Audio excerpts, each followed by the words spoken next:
آج کا ٹاپک ہے روس میں آنے والا بولشیوک انقلاب، یعنی بولشیوک ریولوشن آف 1917 ان رسیا۔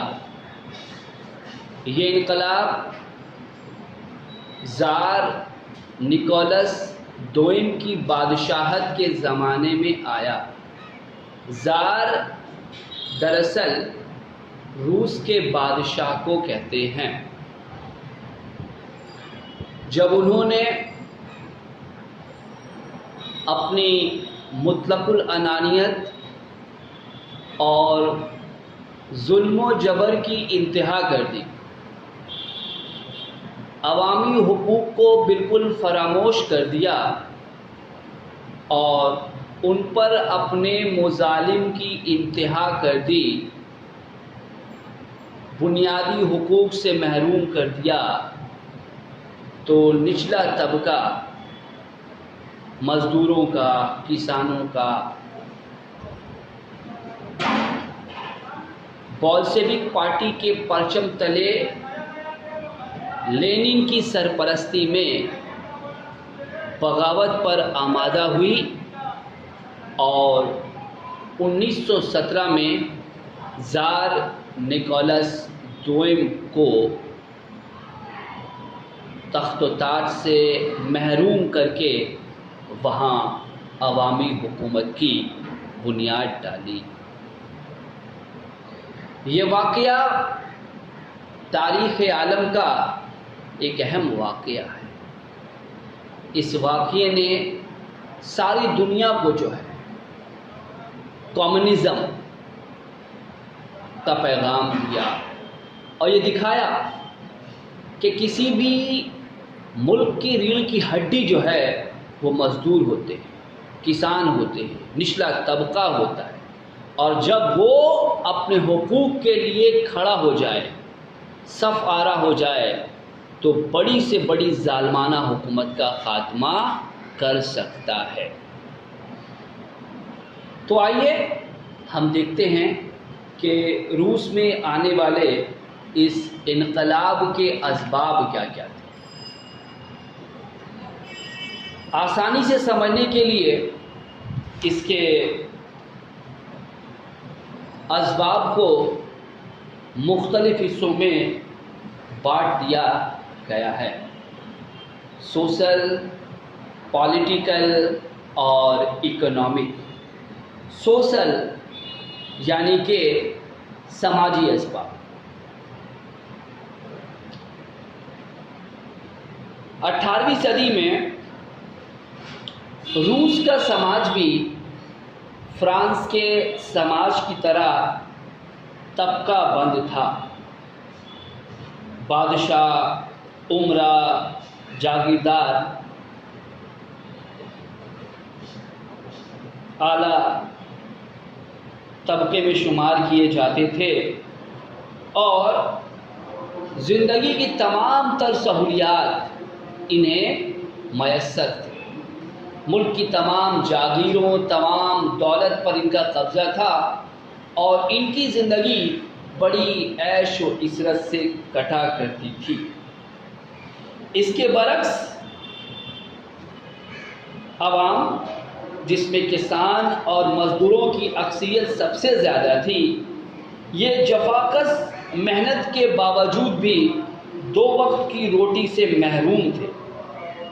اب ایسی حالت میں جہاں ایک طبقہ اطمینان بخش زندگی گزار رہا ہو اور دوسرا طبقہ بنیادی حقوق سے محروم ہو، بغاوت کا ہونا لازمی بات ہو جاتی ہے۔ تعلیم کے معاملے میں بھی دیکھیں گے تو زار کی حکومت نے کبھی بھی جو ہے تعلیم کی جانب، عوامی تعلیم کی جانب کوئی نظر نہیں کی۔ اس سلسلے میں کسی طرح کے اقدام نہیں اٹھائے گئے۔ نتیجہ یہ تھا کہ آبادی کا بڑا حصہ جاہل ہی رہ گیا۔ اس لیے روس میں تعلیم یافتہ مڈل کلاس کی پیدائش دیر سے ہوئی۔ لیکن 19ویں صدی کے آخر تک یہ طبقہ وجود میں آ گیا اور اس طبقے نے تعلیم کی بنا پر مزدوروں اور کسانوں کو زار کے مظالم، غلط پالیسیوں اور حقوق تلفی کے متعلق آشنا کیا، واقف کرایا اور انہیں اپنے حقوق کے لیے لڑنے کا پیغام دیا۔ اس طرح ہم دیکھتے ہیں کہ یہ سماجی طبقہ بندی، حقوق سے محرومی جو ہے وہ اتنے بڑے انقلاب کی ایک وجہ بنی۔ اگر ہم روس کے انقلاب کے سیاسی پہلو کو دیکھیں گے تو یہاں سب سے بڑی چیز یہ دیکھنے کو ملے گی بادشاہ مطلق العنان تھے۔ تمام تر اختیارات انہوں نے اپنے ہاتھوں میں محدود کر رکھا تھا۔ ان کی زبان سے نکلی بات قانون کا درجہ رکھتی تھی، ان کی حکم کو کوئی نافرمانی نہیں کر سکتا تھا، ان کی زندگی عیش و عشرت سے بھری ہوئی تھی اور تمام تر معاملات کے مالک وہ خود ہی تھے۔ روس کے میں چرچ کو بھی بڑا اختیار حاصل تھا، بلکہ یوں کہیں کہ بہت سارے سیاسی معاملات میں ان کی دخل اندازی بھی چلتی تھی اور بادشاہ بھی کچھ حد تک ان کے فرمانبردار ہوا کرتے تھے۔ عمرہ طبقہ جو ہوا کرتا تھا، افسران کا طبقہ جو ہوا کرتا تھا، وہ بھی بہت بدعنوان ہوا کرتا تھا۔ وہ ہمیشہ یہ کوشش کرتا تھا کہ زار یعنی کہ بادشاہ عوام سے دور رہے اور خود وہ اس حالات کا پورا فائدہ اٹھاتے تھے۔ زار نکولس دوئم کے زمانے میں اگر آپ دیکھو گے تو وہ خود جو ہے ملکہ کا کٹ پتلی بنا ہوا تھا اور ملکہ جو تھی ایک سائبیریا کے راہب راسپوتین کے زیر اثر تھی، اس کی تمام باتوں پر عمل کرتی تھی اور یہ لوگ اتنے طاقتور ہو گئے تھے کہ ہر معاملے، یہاں تک کہ جنگ اور امن کے فیصلے میں بھی ان کی دخل اندازی ہوتی تھی۔ تو زار کی یہی ناقابلیت جو ہے اس کا سب سے بڑا ثبوت ہے۔ جب زار نکولس دوئم تخت پر بیٹھا تو لوگوں کو اس سے بڑی امیدیں تھیں، لیکن اس نے ان کے لیے کچھ نہیں کیا، بلکہ اس نے اور بھی پابندیاں عائد کر دیں۔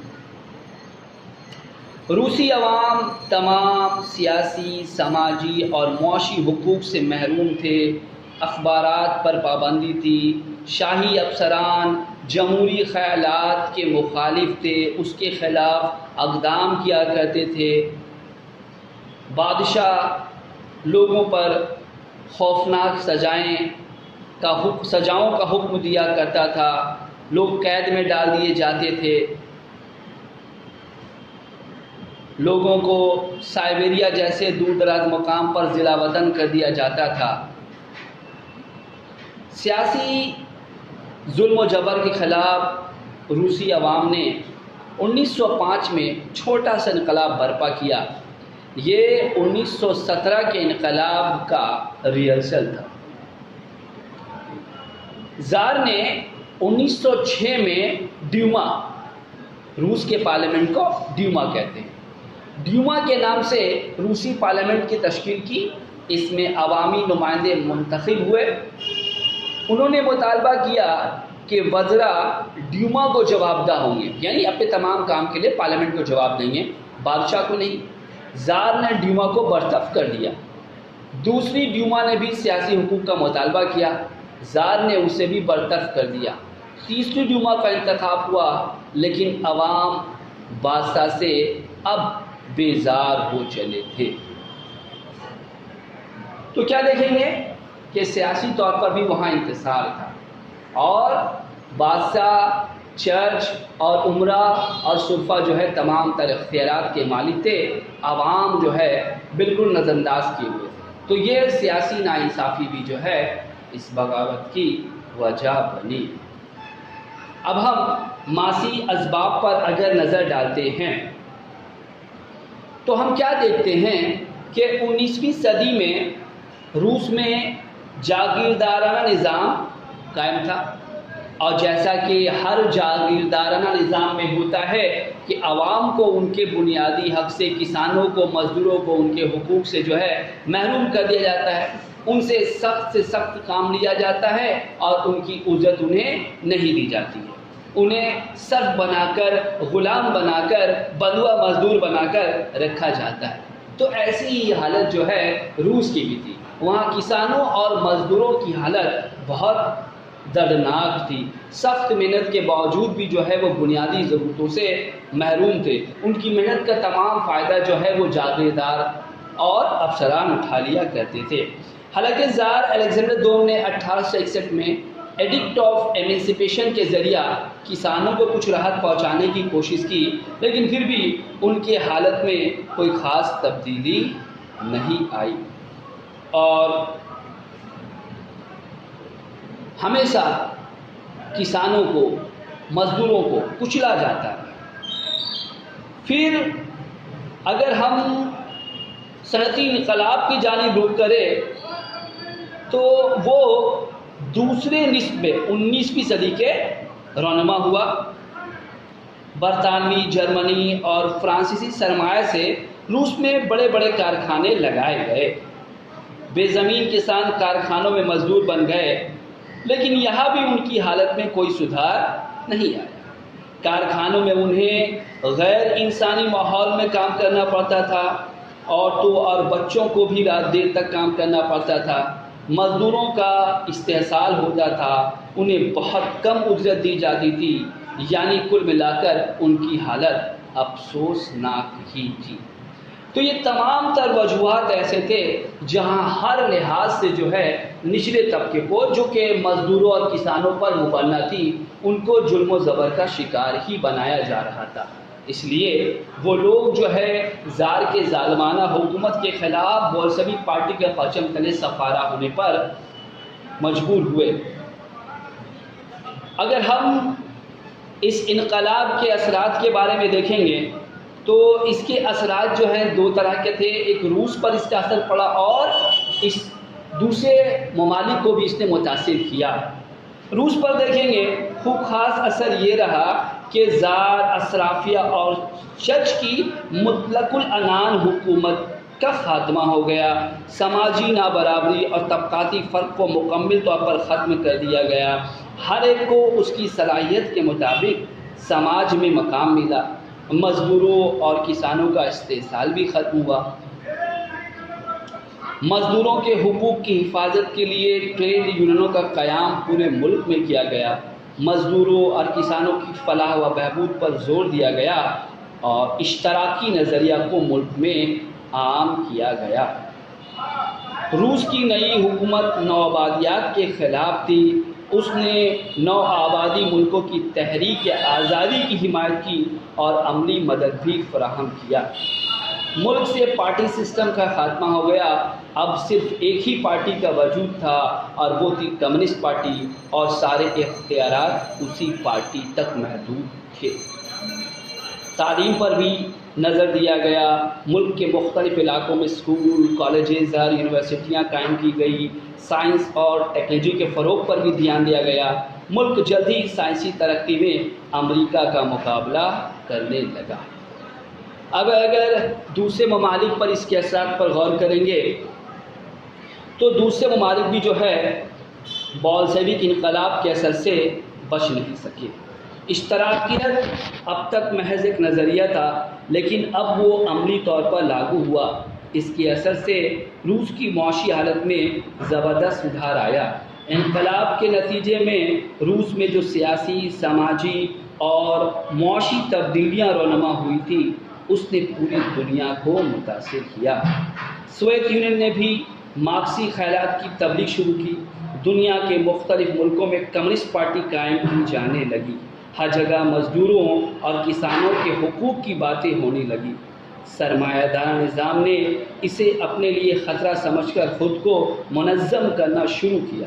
اشتراکی نظام سامراجیت کے خلاف اور دنیا سے ان کے خاتمے کے حق میں تھا۔ ان کی کوششوں سے دنیا سے نو آبادیات کا خاتمہ شروع ہوا۔